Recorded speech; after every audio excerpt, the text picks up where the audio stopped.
Mgogoro kati ya nchi ya Iran na Israel umezidi kupamba moto mara baada ya Iran kufanya mashambulizi ya makombora asubuhi hii ya leo katika miji kadhaa ya nchi ya Israel. Jeshi la ulinzi la nchi ya Israel limethibitisha kuzuia baadhi ya makombora kupitia mfumo wake wa Iron Dome ambao umeweza kuzuia zaidi ya makombora 30 yaliyokuwa yamelenga katika miji ya Tel Aviv pamoja na mji wa Jerusalem. Ving'ora vya tahadhari vimeweza kusikika katika baadhi ya maeneo ya nchi ya Israel, huku wimbi kubwa la wananchi wakionekana kukimbia kutoka katika maeneo ya hatari na kuweza kukimbilia katika maeneo ya usalama ambayo hayajaweza kushambuliwa na makombora hayo. Viongozi wa Iran wanaita mashambulizi haya kama jibu la moja kwa moja kwa kile kinachofanywa na Israel kwa kuvamia kwa baadhi ya maeneo ya Palestina pamoja na kufanya mashambulizi katika nchi hiyo. Hofu kubwa imezidi kutanda duniani, na hii ni mara baada ya kuhisi kuwa kuna uwezekano mkubwa wa kuja kwa vita kamili baina ya mataifa haya mawili kutoka ukanda wa Mashariki ya Kati. Lakini wakati hao yakiendelea huko Mashariki ya Kati, mazungumzo ya kimataifa kuhusu amani na utulivu yalivurugwa katika mkutano wa kilele cha G7 unaoendelea nchini Canada.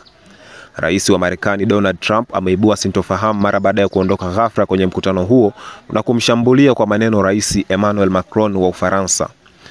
Macron alikuwa ametangaza kwamba Trump alikubali kushiriki kwenye juhudi za kuanzisha mazungumzo ya kusitisha mapigano kati ya Israel na Iran,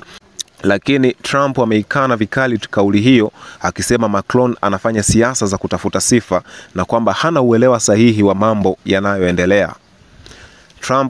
Trump aliondoka mkutanoni kwa kile alichokiita masuala ya kidharura ya kitaifa yanayohitaji uangalizi wake wa haraka,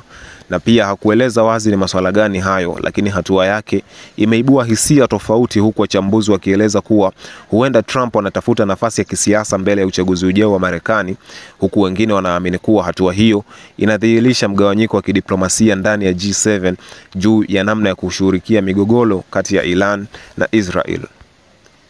Hali ya sasa inaonyesha jinsi dunia ilivyo kwenye wakati wa wasiwasi mkubwa. Upande mmoja kuna hatari ya kuzuka vita kati ya mataifa yenye nguvu za kijeshi, na upande mwingine kuna migongano ya kisiasa inayokwamisha juhudi za kimataifa za kuleta utulivu.